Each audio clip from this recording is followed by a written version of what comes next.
Buenas a todos, esto es A Despertar. Hoy les voy a mostrar el fraude del Islam. Te voy a mostrar en este estudio todo lo que necesitas saber sobre el Islam. Y algunos se preguntarán, ¿para qué quiero saber sobre el Islam? Bueno, con este espíritu satánico de ecumenismo hoy en día, está bueno saber, conocer sobre estas cosas para poder defender la verdadera fe, la verdadera creencia en Dios, que es el cristianismo, el verdadero cristianismo, cristianismo bíblico. Entonces, conociendo qué está bien y qué está mal, puedes defender, puedes dar testimonio, puedes persuadir a la gente sobre qué es verdadero, porque algo que es muy común también en la gente ignorante es comparar al Corán con la Biblia, por ejemplo. Ah, es todo lo mismo, Corán, Biblia, es lo mismo. No, no es lo mismo. ¿Está? Entonces, estudiando estos temas, entendiéndolos por lo menos por encima, vas a poder defender mucho mejor tu fe, cristiano o cristiana. Vas a poder explicarle a la gente por qué. Porque si alguien viene y te pregunta, ¿pero por qué no crees en Mohammed? ¿Por qué no crees en el Corán? Si es lo mismo. Mohammed predicó la paz. El Corán habla de paz y de amor. Me parece que no es así. ¿Tá? Y con este estudio vamos a saber explicar por qué. ¿Por qué no? ¿Por qué un cristiano no cree en el Islam? ¿Por qué un cristiano no cree en Mohammed? ¿Por qué? Bueno, acá hay muchas razones. ¿Estás listo? ¿Están listos, mejor dicho? Vamos, a ver. Corán y tradición. ¿Cómo se compuso la vida de Mahoma, por Henry Lamens? Acá está la fuente. Dice este libro: cuando la tradición islámica pretende presentarse como una fuente independiente de información, como resultado de una vasta investigación realizada por contemporáneos y tradicionalistas sobre la vida del profeta árabe, podemos considerarla uno de los mayores fraudes históricos jamás registrados en la historia literaria. Absolutamente, el Islam es uno de los fraudes más grandes de toda la historia. Y te lo voy a comprobar en este video, y tal vez sean varios videos porque tenemos mucha información. Si te gusta aprender, si te gusta la información objetiva, honesta y verdadera, bueno, bienvenido, estás más que bienvenido acá. Ahora, la narrativa islámica estándar, que es el cuento, ¿no? El cuento con el que chamullan a la gente, ¿no? El cuento islámico, la leyenda islámica, dice: Mahoma fue el último y más grande profeta. Eso dicen los islámicos. Él modeló el Islam como paradigma para el mundo. Recibió el Corán como la revelación final para el mundo. Estas son las bases de la fe islámica, ¿no? Por así decirlo, la fe entre comillas. Esto es la religión islámica, lo que dice. Dice que recibió el Corán como la revelación final para el mundo. El Corán, su revelación, le fue enviado únicamente a él, a Mohammed, entre el 610 y el 632 después de Cristo. Atención.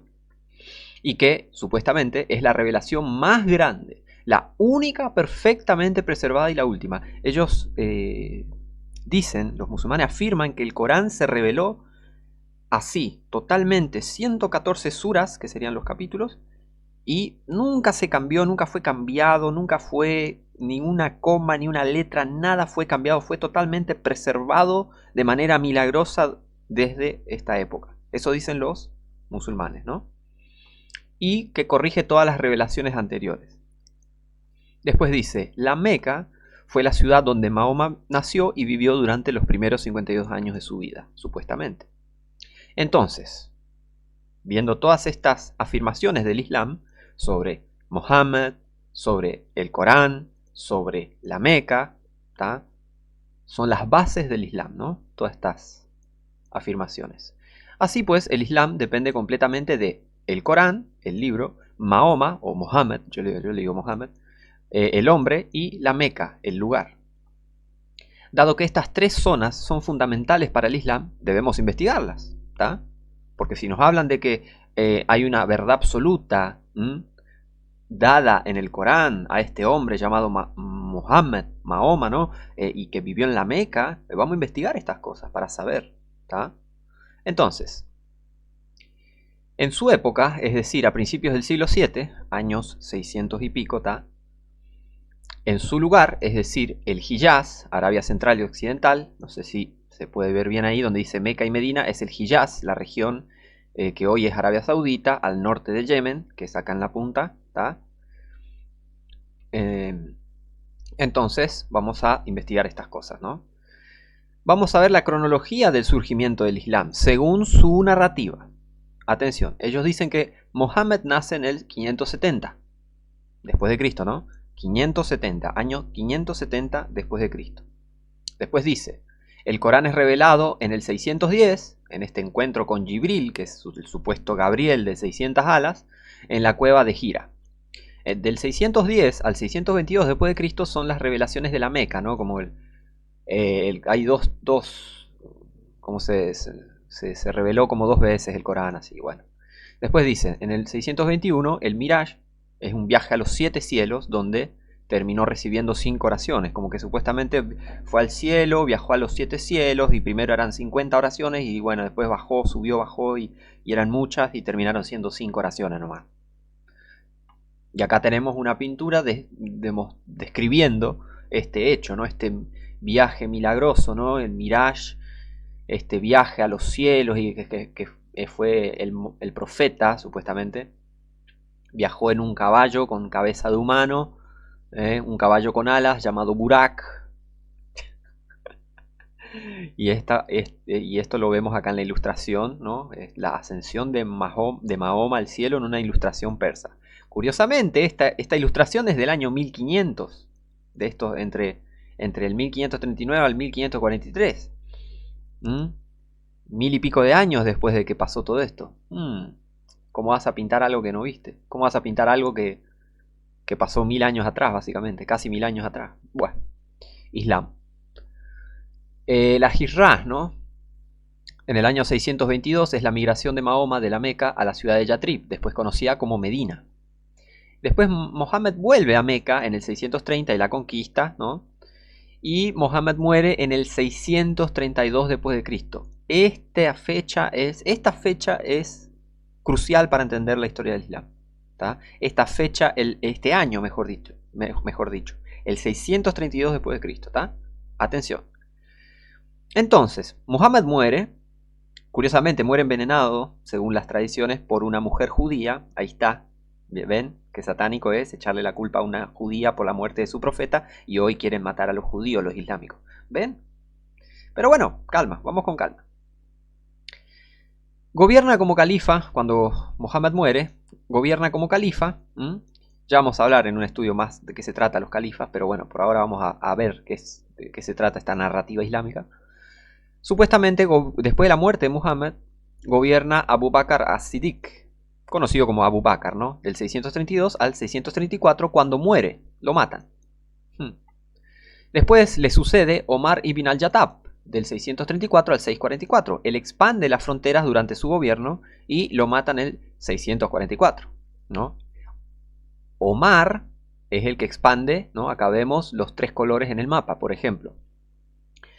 Acá, bajo Mohammed, era más reducido el califato, ¿no? El reino islámico, supuestamente, árabe, supuestamente, de esta región. Lo que está en naranja empezó a expandirse, ¿no? ¿Tá? Y fue Omar el que expandió, y después vinieron los califas Umayyad del 661 en adelante, ¿no? Y llegaron a todo lo que está en violeta, ¿no? Bueno, supuestamente eso es lo que nos dicen en la historia. ¿Podés confiar en la historia oficial? Ya veremos. Después de que Omar muere, en el 644 viene Osman ibn Affan, que reina del 644 al 656. También lo matan. Hermoso, ¿no? Hermoso.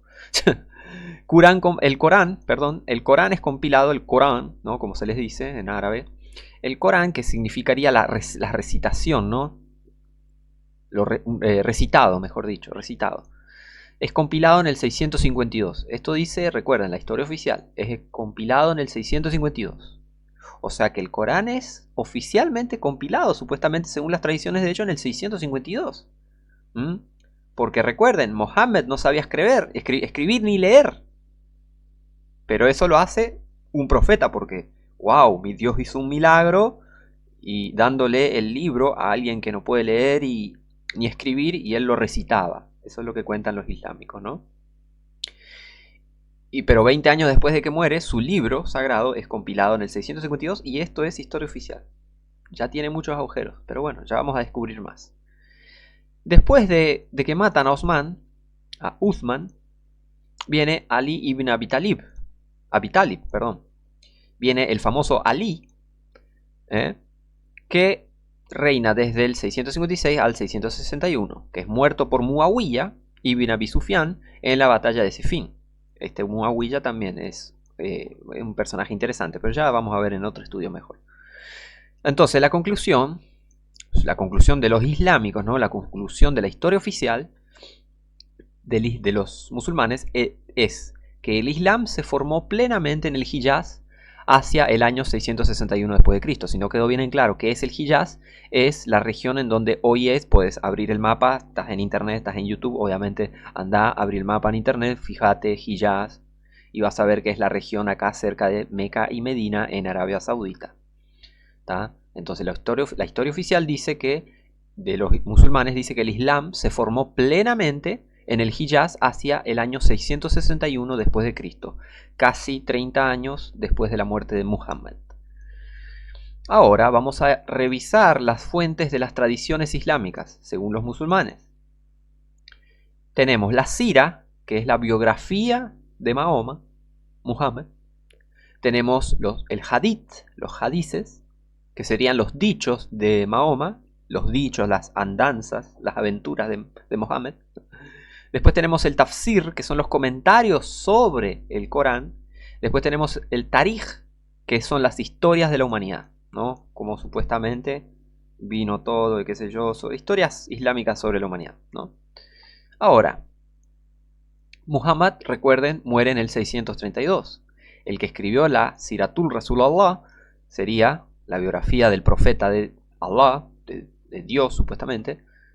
El que supuestamente escribió la Siratul Rasulallah fue Ibn Ishaq en el año 765. Pero atención, que no es que había cosas escritas sobre Muhammad y él en el año 765 él empezó a estudiar esas cosas y ahí escribió una biografía. No, las primeras fuentes supuestamente son de fuentes, ¿se entiende? Las primeras fuentes de la biografía de Muhammad vienen supuestamente del año 765. Pero es más, no hay ni una página de ningún libro, en ningún lugar, en ningún manuscrito, en ningún lugar de la tierra, de algo que haya sido escrito por Ibn Ishaq. El Islam es una caja de sorpresas. Bueno, entonces Ibn Ishaq no nos sirve. Es más, no podemos decir que Ibn Ishaq existió. Pero él supuestamente escribió la Siratul Rasulallah. Ibn Hisham documenta la biografía y muere en el 833. Al-Waqidi escribe sobre las batallas de Muhammad y muere en el 835. O sea que alrededor de 200 años después de que muere Muhammad, vienen dos personas a escribir sobre su vida. ¿Se entiende? Las primeras fuentes, los primeros recursos supuestamente históricos, los primeros documentos sobre la biografía de Muhammad directamente, vienen de 200 años después de que Muhammad muere. Raro. Ahora vamos con los hadices. Al-Bukhari muere en el 870. Al-Bukhari fue uno que escribió, y por ejemplo Sahih Muslim y Al-Bukhari son los que escribieron los hadices más conocidos, más respetados, ¿no?, del Islam. Pero atención, las andanzas de Muhammad, todo lo que él hizo, dijo, está escrito por personas que murieron 200 años después. Al-Tirmidhi murió en el 884, Sahih Muslim en el 875, en el 875, Ibn Majah en el 887, Abu Dawud en el 899, An-Nisai en el año 915. ¿Se entiende? Todo lo que Muhammad hizo o dijo fue escrito por personas viviendo en los siglos 9 y 10. Y supuestamente Muhammad es alguien del siglo 7. Mínimo, todo lo que sabemos de Mohammed aparece a partir de 201 años después, aproximadamente después de su muerte. Al-Tabari escribe el Tafsir y el Tarij y muere en el año 923. Pero ¿qué pasa? Acá hay gente que está escribiendo sobre un supuesto Mohammed, Mahoma, como se diría en español, pero estas personas están escribiendo directamente de alguien que murió hace 200 años. Y no es que había escritos del siglo. Las primeras fuentes, eso quiero explicar y dejar bien claro. Las primeras fuentes, por ejemplo, las primeras fuentes de la biografía de Mohammed vienen 200 años después de su muerte. A partir de 201 años después de su muerte empiezan las primeras fuentes sobre Mohammed. ¿Se entiende? Las primeras fuentes. Las primeras fuentes de los hadices, por ejemplo, de las andanzas, de los hechos, lo que hizo, dijo Mohammed, vinieron mínimo 200 años después también. Fíjense, Al-Bukhari murió en el 870. ¿Cómo puedes escribir todo lo que dijo o hizo alguien que murió hace 200 años? Sin algún material anterior. Pero, ¿qué dicen los islámicos? No, bueno, pero fueron tradiciones orales que se fueron contando y contando, y bueno, pero no es muy confiable entonces. Me dijo, porque eso, si lees los hadices, vas a ver que tal persona dijo, y que dijo, y que dijo, y dijo, y dijeron, dijo que el otro dijo, y que dijo, y todo un teléfono es compuesto. Y las historias empiezan a contradecirse, y las historias empiezan a ser cada vez más locas, porque Mohammed tiene ciertamente historias muy locas. ¿Ven? Ya es muy raro todo esto. Entonces, ¿cómo podemos saber directamente si existió directamente Mohammed? Y otra cosa, en realidad, la primera inscripción árabe que menciona a Mohammed, a Mahoma, data del año 691. Acá está la fuente. Recién en el año 691 tenemos a la primera inscripción árabe que dice Mohammed. Muhammad. Porque no es lo mismo que Mahmed. Porque, por ejemplo, Abdul Malik, que no era islámico, ya vamos a hablar sobre estos personajes en otro video. Voy a hacer un estudio después sobre Abdul Malik y Muawiyah. Vamos a ver. Abdul Malik introduce el término Mohammed. No Mohammed, perdón, Mehmed. M-H-M-D. Mim-Ham Mim-Dal. Mehmed. En el 692. Y ciertamente Muhammad o Mohammed no es lo mismo que Mehmed. No es lo mismo. Las cosas distintas no son iguales. Las cosas iguales no son distintas. No es lo mismo Muhammad que Mehmed. ¿Queda bien en claro eso? Ok. Raro todo esto, ¿no? Porque si supuestamente es un profeta muy famoso y es un líder tribal islámico árabe y están haciendo grandes campañas y conquistando toda la región del Hijaz y extendiendo su imperio, ¿por qué? Pregúntate, pensá, querido espectador, pensá, usá ese cerebro, pensá, hacelo ejercitar a ese cerebro. ¿Por qué? Si supuestamente este profeta es tan famoso, ¿por qué no tenemos nada de su época? ¿Por qué no hay inscripciones, ni siquiera dibujos de Mohammed en su época, del siglo VII? Porque muchos dicen, no, bueno, porque muchos islámicos dicen, no, bueno, pero tenemos a los hadices, y tenemos el tafsir, el tarij, y tenemos las biografías. Bueno, no vienen de la época de Mohammed. Todas estas cosas, las biografías, los hadices, el tafsir y el tarij, vienen mínimo 200 años después. Muchos años después de la muerte del profeta Mohammed. Raro, súper raro. Esto tiene muchos agujeros. ¿Tá? Ahora, la primera referencia a los musulmanes, porque, a ver, otra vez, no hay referencia de Islam, de musulmanes, ni siquiera de alguien llamado literalmente Muhammad en la época de el año 620 y pico, en los años 600 y pico, ¿tá? El siglo VII. No hay. No hay inscripciones, no hay dibujos, no hay documentos. ¿Mm? Hay cosas que se cuentan supuestamente, pero ya vamos a analizarlas. Antes de esas fechas, del 690, a lo que hoy se los conoce como musulmanes, antes de esa fecha se les llamaba sarracenos, agarenos, porque vienen de Agar, ¿no? Los ismaelitas, magrebíes y muhajirún. Acá está la fuente. O sea que antes del 690 no existían los musulmanes. Entonces, ¿cómo puedes decir que este supuesto profeta islámico, musulmán, trajo el Islam, trajo el Corán, ¿cómo puedes decir que que fundó el Islam si recién en el 690 empezó a llamarse musulmanes a este grupo de personas, a cierto grupo de personas?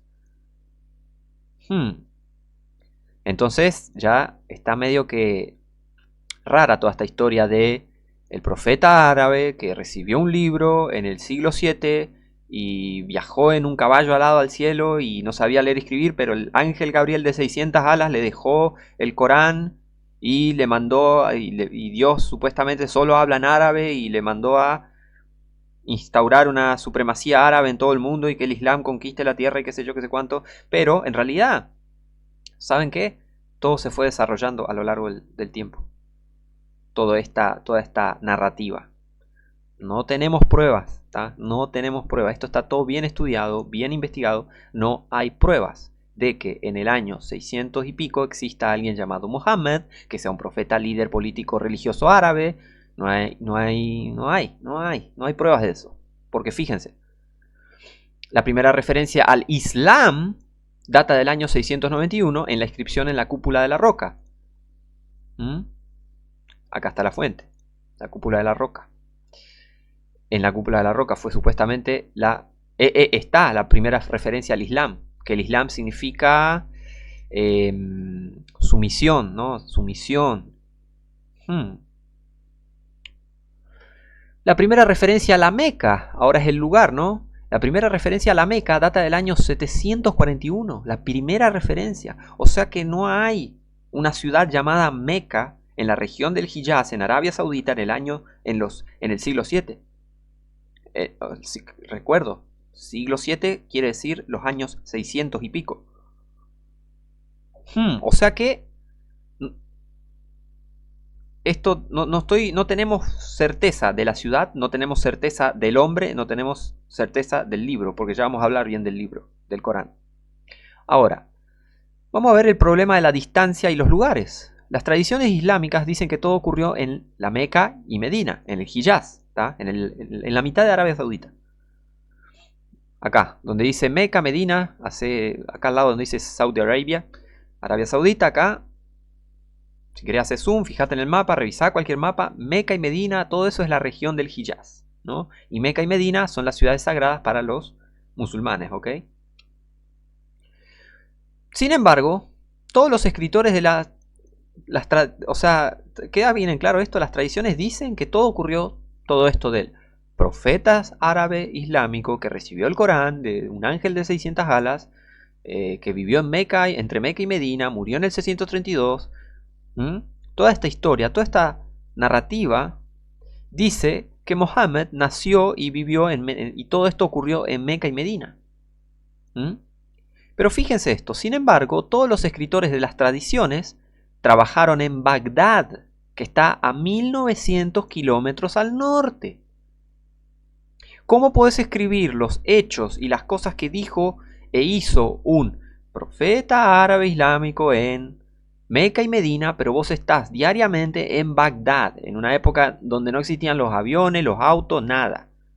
Y que tenés que atravesar el desierto directamente, cosa que te irías fuera de la ruta tradicional en la época. No podías ir directamente de Bagdad a Medina porque no había una ruta, tenés que cruzar todo el desierto, morís en el camino. Las rutas de comercio eran otras. Muy raro, ¿no te parece? Muy raro escribir lo que hizo y dijo un profeta 200 años después de que murió, a 1900 kilómetros al norte de donde supuestamente vivió. ¿Ves que no tiene sentido todo esto? ¿Ves que no tiene? Y quieren comparar a Mohammed con Jesús, quieren comparar el Corán con la Biblia. ¿Ves? hermano, hermana, a defender la fe, a defender a Cristo, a defender la Biblia. ¿Mm? No me quieran venir a juntar con esta religión satánica. Fíjense, vamos a seguir probándolo. Ibn Hisham escribió la Sira, es de Basora, Irak. ¿Mm? Pero creció en el Cairo, Egipto. Busca en el mapa, fíjate. Irak, acá, Basora sería cerca de Kuwait. ¿Mm? Pero casi en la frontera con Irán. Eso es Basora. Eso está... ahí es donde nació Ibn Hisham, el que escribió la Siratul Rasulullah, la biografía de Mohammed. Pero él creció en el Cairo encima. Creció en el Cairo. Del Cairo a la Meca, el Cairo es la capital de Egipto, ¿no? Acá. Del Cairo a la Meca tenés 1600 kilómetros. De Basora a la Meca tenés 1900 kilómetros. ¿Cómo escribís la biografía de alguien que murió hace 200 años y vivió hace 200 años a 1900 o 1600 kilómetros de donde estás? ¿Cómo? ¿Cómo? ¿Cómo? ¿Cómo? A ver. Es como que yo escriba la biografía de alguien que murió en los años 1800. Yo sea el primero en escribir la biografía de alguien que murió hace 200 años y que viva en, no sé, en Perú. Y yo estoy acá en Argentina. Y estoy escribiendo sobre la vida de alguien de las cosas que dijo e hizo alguien en Perú hace 200 años. Y yo soy el primero en escribir esas cosas. No tiene sentido. No tiene sentido. Ahora vamos con el hadith, con las andanzas.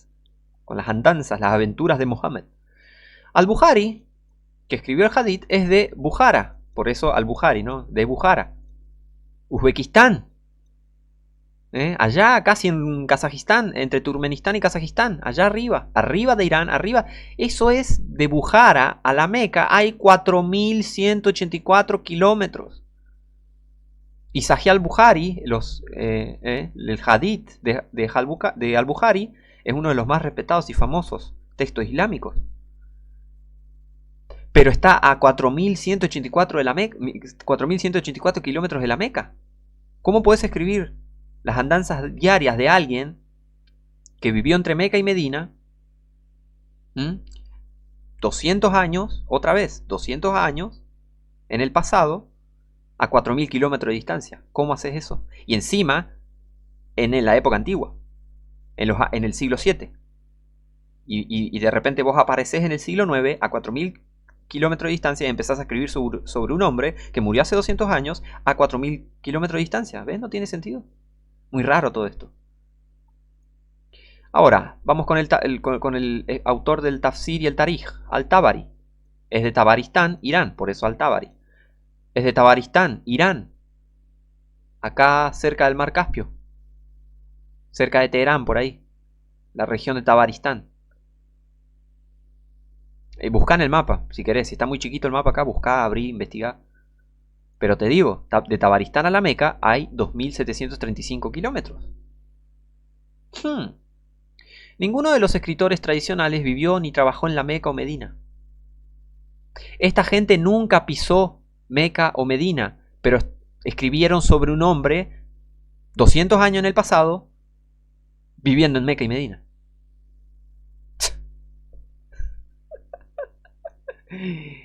Se encontraban demasiado al norte de la Meca y provenían del oeste y del este de Bagdad. O sea, esta gente, varios de estas personas trabajaron en Bagdad, pero igual, de Bagdad, Irak, a la Meca o a Medina hay muchos kilómetros, 1900 kilómetros al norte. Bagdad está a 1900 kilómetros de Meca a Medina. Entonces, vamos a seguir hablando de este Mohammed. El Mahoma del Islam requiere 4 cosas. Debe haber usado el nombre Muhammad. ¿Está? Aclaro eso porque es importante. Muhammad, Mahoma, Mohammed, Mahoma. Debe haber usado ese nombre. ¿Saben qué pasa? Porque otro detalle sobre el inicio del Islam es que en la época en la que murió Mohammed, en el 632, el árabe no era un idioma consolidado. El árabe no era un idioma completo como lo tenemos en el día de hoy. Recién siglos después se terminó de estandarizar el árabe, tanto el sistema hablado como escrito. Así que ya es muy ficticio esto del profeta árabe del año 600 y pico en la región de Meca y Medina, y que era, ¿ven? Ahora, ¿qué más requiere este profeta del Islam? ¿Qué requiere, perdón? ¿Qué requiere? ¿Qué requiere? Debe haber usado el nombre Mohammed, debe haber vivido en la ciudad de la Meca, acá, debe haber recibido el Corán, las 114 suras, serían los capítulos del Corán, debe haber recibido el Corán y debe haber existido en el siglo 7, cosa que ahora no estamos teniendo mucha evidencia sobre eso. Los 4 criterios anteriores, el hombre, el lugar, el libro y el tiempo, deben cumplirse para probar que el Mahoma del Islam realmente existió, tal cual. Si yo te digo que no sé, un prócer de un país fue real, tiene que haber arqueología, tiene que haber literatura, tiene que haber pruebas, tiene que haber testimonios, tiene que haber pruebas de que ese prócer haya existido. Tiene que haber gente que lo haya visto, tiene que haber gente que haya escrito sobre él, tiene que haber dejado algo, tiene que haber una historia real sobre él. Pero ¿qué tenemos hasta ahora de Mohammed? Los escritores de su biografía están a cientos de kilómetros 200 años después. A miles de kilómetros, mejor dicho. Y vienen 200 años después a escribir sobre alguien que murió en el pasado. Raro. La Meca no existió hasta 100 años después de Mohammed. 100 y pico de años después de la muerte de Mohammed. Raro, ¿eh? Este nombre Mohammed requiere 4 consonantes y 3 vocales en forma escrita. En el siglo 7 o antes, en árabe, habría sido simplemente Mahmed, M-H-M-D, ya que en esa época no existían vocales en árabe. ¿Tá? Solo 16 letras consonánticas. Las vocales se crearon y añadieron en los siglos 8 y 9. Los manuscritos coránicos más antiguos así lo demuestran. Mira esto. ¿Esto te parece árabe? ¿Dónde están los puntos y las vocales y todo lo que es la gramática y la escritura? Esto es un proto-árabe. Lo que había en esa época era proto-árabe, que viene del siríaco, del arameo. Esto es el Corán Samarcanda, el manuscrito Samarcanda. Este es el manuscrito Petropolitanus. Si haces zoom o si los buscas por internet y ves las fotos, vas a ver que no se parece al árabe de hoy día. Porque el árabe, repito, en esa época no existían vocales, solo 16 letras consonánticas, 16 letras encima. Las vocales se crearon y se añadieron en los siglos 8 y 9. Fíjense, manuscrito de Sanaa, Yemen. Y acá abajo el manuscrito Topkapi. Acá abajo a la izquierda. ¿Cómo se ve hoy la palabra Muhammad? Así.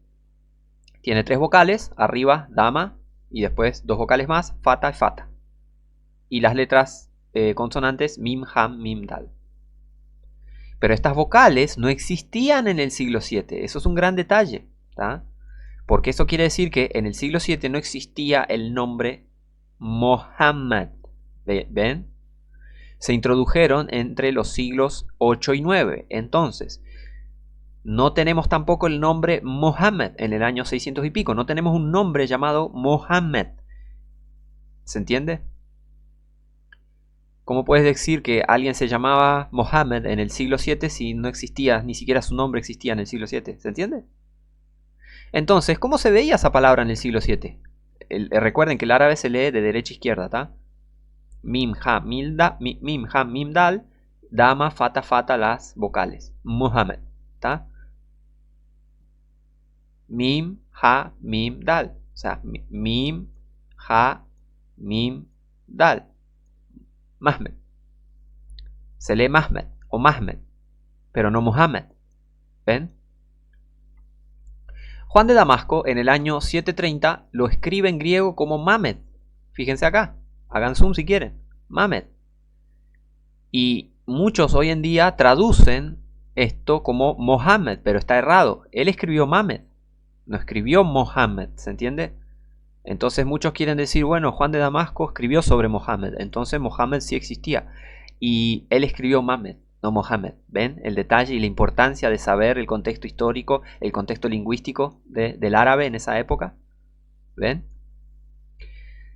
¿Y qué significa Mahmed? Mimha Mimdal, en protoárabe.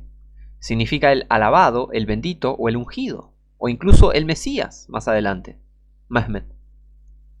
¿Ven? Por lo tanto, no es un nombre, no es un nombre propio, es un título. ¿Se entiende? Se usó por primera vez en ugarítico en el año 1400 a.C., luego se usó en hebreo en el año 1000 a.C. y se encuentra 11 veces en la Biblia, en la Tanaj, en el Antiguo Testamento. Por ejemplo, en el Cantar de los Cantares 5.16 dice Mahmad,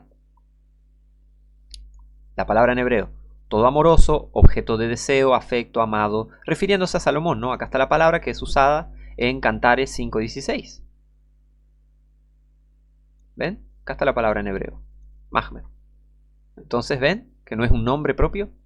Posteriormente fue empleado por San Ambrosio en el siglo IV, atención, en el siglo IV después de Cristo como un título para Jesucristo el Mesías. Ejemplos de padres de la iglesia, atención, que interpretaron el pasaje del Cantar de los Cantares como la iglesia de Cristo y posteriormente utilizaron Mahmed para Cristo. Aunque, sí, o sea, si entendemos más o menos el contexto de Cantar y los Cantares, sí, refleja eso. Pero bueno, Orígenes, un hereje de principios del siglo III, interpretó el pasaje del Cantar de los Cantares 5.16 como la única escritura donde se presentan las nupcias escatológicas de Cristo y su esposa. San Ambrosio en el siglo IV después de Cristo introdujo la idea de que la referencia a Mahmed en el pasaje de Cantar de los Cantares 5.16 debía considerarse un título para Jesucristo, el Mesías. Gregorio de Elvira mencionó también en el 392 después de Cristo entre comillas, San Juan Casiano, en esta época después de Cristo, San Agustín, en el 396 al 430 después de Cristo. O sea que todos estos católicos de esta época mencionaron a esta cosa llamada Mahmed. Aponio, a mediados del siglo VII, también mencionó esto. Mencionó a Mahmed como refiriéndose a el Mesías o a una figura mesiánica también, ¿no? Entonces, conclusión para esto de Mahmed. Mahmed era un título común para Jesús en el siglo VII en el catolicismo de esa parte del mundo, el catolicismo árabe o de Medio Oriente. Por lo que no debería sorprendernos encontrarlo escrito en muchos lugares de aquella época. Entonces, ven, los escritos de aquella época se refieren a Mahmed, que sería un título mesiánico y no un personaje profeta árabe islámico, ¿se entiende? Mohammed, no, es Mahmed, ¿tá? Por ejemplo, observe esta inscripción del 523 después de Cristo. Acá se me fue la marca, pero acá está la imagen, ya les voy a mostrar. Es una inscripción rupestre judía del siglo VI. Esta inscripción rupestre se encontró in situ en Birjimá, Nasrán, hoy Yemen, al sur de Arabia Saudita. Forma parte de una inscripción judía y miarítica datada en el 523 d.C. Dice RBHD Bar Mohammed, algo así, Bar Mahmed. Dice, por el Señor de los judíos, por el Mahmed. Bueno, esto en rojo debería estar acá abajo a la izquierda. ¿Ven? Acá donde está el mouse, estas últimas 4 letras. Acá marcado, no sé si se ve mi mouse. Bueno, estas últimas 4 letras sería el Mahmed, ¿tá? Así que en el siglo VII los católicos usaban Mahmed para referirse al Mesías que regresaba, mientras que los judíos usaban Mahmed para referirse al Mesías que estaba por venir y a veces intercambiándolo con Mesías, Mashiach. Por lo tanto, el término Mahmed era bien conocido en esa parte del mundo, Medio Oriente, Arabia, ¿se entiende? Y en ese momento, pero no se pronunciaba como Muhammad, ¿tá? Entonces, para ser testigos válidos de Mahoma, debemos tener los manuscritos originales existentes de estos escritores tradicionales para examinarlos, a fin de saber si realmente escribieron lo que se supone que escribieron, ¿no? Averigüemos qué sabemos ahora sobre los manuscritos existentes de la Sira, la biografía de Mohammed, el Hadith, sus dichos, los códices de los sahaba, sus compañeros, o sea, sus supuestos testigos que veían y escribían todo lo que hacía o decía Mohammed, y los códices de los tabiún, la segunda generación después de los sahaba, ¿no? De los compañeros de la compañía de Mohammed. Así también como el tarij, su historia, y el tafsir, sus comentarios. Para ser los testigos válidos, para ser testigos válidos de Mahoma, debemos tener los manuscritos originales existentes de estos escritores tradicionales. Otra vez, perdón, se me escapó, lo copié de vuelta. Bueno, los sahaba, vamos ahora sí. Vamos a hablar de los sahaba, el testigo ocular o los compañeros del profeta. Vamos a ver. Después están los tabiún, recuerden, son aquellos que recibieron lo que sabían de los sahaba. Por eso, la segunda generación serían los tabiún. Y la primera generación, testigos ocular directos del profeta, serían los sahaba. ¿Tá? La afirmación es que los sahaba o tabiún de Mahoma son de los siglos 7, ¿no? Porque los sahaba serían supuestamente los testigos directos, y los tabiún de la segunda generación del siglo 8. Pero esto es mentira. Esto es mentira. Miren esto. Muwatta ibn Malik es del siglo 9, 200 años después. O sea que los manuscritos, las cosas de los sahaba tabiún, fíjense de qué años vienen. Del siglo 9, 200 años después. Sahifa Hammam bin Munabi, del siglo 12, 500 años después. Supuestamente, estos testigos oculares, o la segunda generación de testigos oculares, tenés 200 años después, 500 años después. Musnad ibn Hanbal, la historia de cuando a Muhammad lo violaron entre 5 o más personas en el desierto a la noche. Sí, tengo un video sobre eso. Es una historia, la historia más loca del Islam. Pero esta historia se escribió en el siglo XIII, 600 años después. Pero son testigos oculares de un hombre que murió hace 600 años. ¿Cómo así? ¿Ves? Musanaf Abdul Razak, del siglo XIII, 600 años después. Musnad al-Tayalisi, del siglo XIII, otra vez, 600 años después. Abi Shaiba, otra vez, 600 años después, del siglo XIII. Esto entonces no son sahaba tabiún, son historias inventadas, porque ¿cómo puedes ser un testigo ocular de alguien que murió mínimo hace 200 años? ¿Cómo puedes escribir cosas que hizo o dijo una persona muerta hace 600 años si no estuviste ahí? Y escribir como si hubieses estado ahí.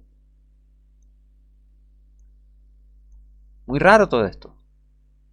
Conclusión a todo esto, todos estos documentos fueron supuestamente creados en el siglo VII. Sin embargo, no aparecen hasta los siglos 9 y 13, ¿se entiende? Supuestamente todos estos escritores son del siglo VII. Mentira. No, estos documentos no aparecen hasta el siglo 9. Por lo tanto, entre 200 y 600 años después. Esto sugiere que fueron escritos por otros cientos de años después. En consecuencia, todas son atribuciones forjadas. Porque, ¿qué te queda sacar de conclusión? Toda esta gente escribió cientos de años después sobre Muhammad y empezaron a inventar sus historias. Por eso tantas historias raras y locas. Por eso tantas historias confusas. Por eso tantas cosas sin sentido en el Corán. Por eso tantas cosas sin sentido en la historia y en la narrativa estándar islámica. ¿Ven? Los eruditos musulmanes creen que las historias que rodean la vida de Mahoma fueron escritas por los sahaba o los tabiún, primera y segunda generación, ¿no? Desde el profeta. Es decir, por los supuestos testigos oculares, lo que serían nuestros equivalentes, Juan y Mateo, por ejemplo, ¿no? Sin embargo, todas fueron escritas por otros entre 200 y 600 años después y simplemente redactadas hasta los siglos 7 y 8. Por lo tanto, son todas fraudulentas. ¿Se entiende? Esta gente viene 200 años después y escribir como si fuesen del siglo 7. Pero te lo escriben 200 años después. Típica. Los católicos hacen lo mismo con los textos apócrifos. Dicen que son antes de Cristo y vinieron después de tener el Nuevo Testamento a redactar y decir, esto es una profecía. No, ellos agarraron y escribieron los textos apócrifos ya con la Biblia completa. Curiosamente, acá están haciendo lo mismo. Táctica católica. De forjar y mentir y decir, esto viene antes de Cristo, por ejemplo, ¿no? Y esto están diciendo, sí, esto es del siglo VII. Y no. Pero bueno, ¿quién creó realmente la Sira entonces? Porque hay un tal Alfred Guillaume. O sea, supuestamente fue él, tomada de Ibn Hisham o quién, a ver. Vamos ahora al tema de la Sira, las biografías, ¿no? La biografía de Muhammad. Contamos con 36 biografías diferentes escritas en los últimos siglos. Pero a ver, ¿quién escribió la obra de referencia que todos usan hoy en día? Como para decir, bueno, esta es la biografía oficial, por así decirlo, de Muhammad. Bueno, fue Heinrich Ferdinand Wusterfeld. Vivió entre los años 1808 y 1899, quien entre 1858 y 1860 compiló la Sira. Pero fíjense de dónde sacó toda la información. Tomada de bibliotecas y museos en 6 ciudades, principalmente europeas. O sea que no fue a Medio Oriente a investigar el mundo árabe y a traducir cosas del árabe. No. Fue a ciudades europeas a producir la biografía de Mohammed. A compilar, mejor dicho. Fez, Londres, Oxford, Dublín, París y Londres. O sea, principalmente ciudades europeas. Luego, traducida al francés y al inglés y posteriormente purificada por Guillaume y otros. Además, en 1967, Fuad Sezgin, compiló otra Sira a partir de documentos encontrados en Marruecos. O sea, ¡qué locura! No es tan antiguo todo esto de Mohammed y el Islam, ¿eh? Entonces, ¿qué habrá pasado realmente en el siglo VII? ¿No te preguntás entonces ahora eso? ¿Qué realmente pasó en el siglo VII? Desde ya te digo que la religión predominante en esa época era el catolicismo, así que anda sacando tus propias conclusiones. Pero bueno, esa es otra historia. Ya vamos a desarrollarla cuando nos toque. Todos los eruditos occidentales y musulmanes creen que la compilación de la Sira se realizó tan solo 200 o 300 años después de Mahoma, lo cual ya es bastante mal. O sea, la historia, es más, la historia oficial también, y los eruditos, ¿no?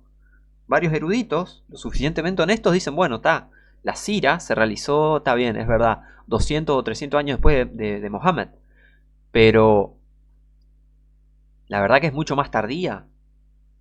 ¿No se sorprenderán al descubrir que en realidad es mucho más tardía entre los siglos XI y XIV? Es decir, entre 400 y 1200 años después de Mahoma. Para reforzar este punto, pongamos la compilación existente de la Sira en una línea de tiempo.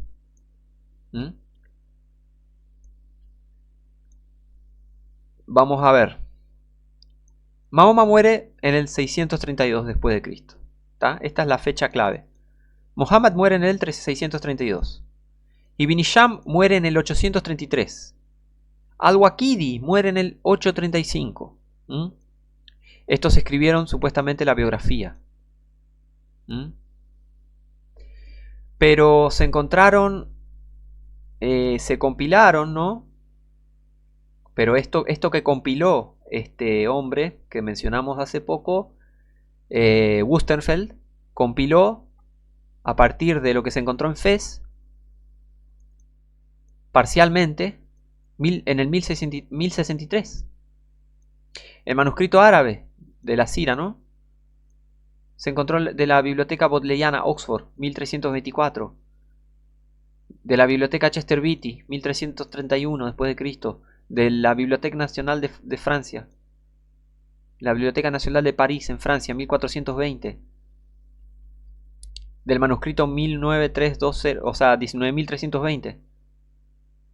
En la Biblioteca Soas en Londres, 1589 después de Cristo. Y lo hizo Wustenfeld. O sea que las primeras referencias de todos estos manuscritos, de todas estas cosas de la Sira, son de estas fechas, ¿está? Y todas estas cosas, todos estos manuscritos de la Sira de Mohammed fueron compilados por Wustenfeld en el 1860 después de Cristo.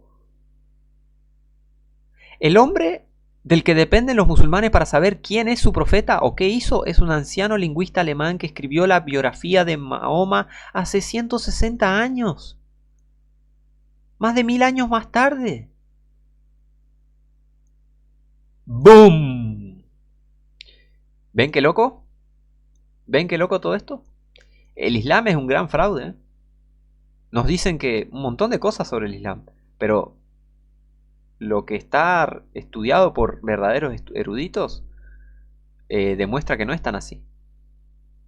Las evidencias muestran que no hay ningún tipo llamado Mohammed en el siglo VII en Arabia Saudita, no hay una ciudad llamada Meca, no hay un Corán completo en el siglo VII, porque eso sería lo principal para demostrar la historia del Islam, ¿no? El libro, el hombre, el lugar y la fecha, ¿no?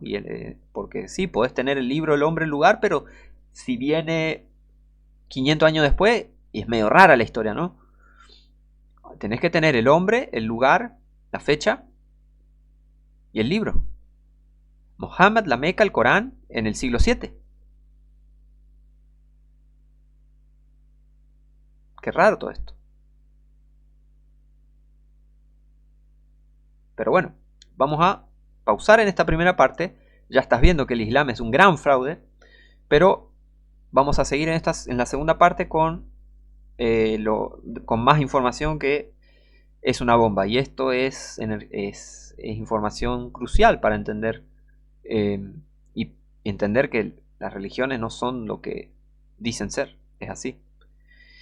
Y también entender de que el Islam es incomparable con el cristianismo. Que el Corán es o sea, el Corán no le llega ni a los talones a la Biblia. Y Mohammed, ya vamos a sacar conclusiones sobre Mohammed. Así que bueno, eso quedará para la segunda parte. Mando un abrazo a todos, muchas bendiciones, atentos al próximo video.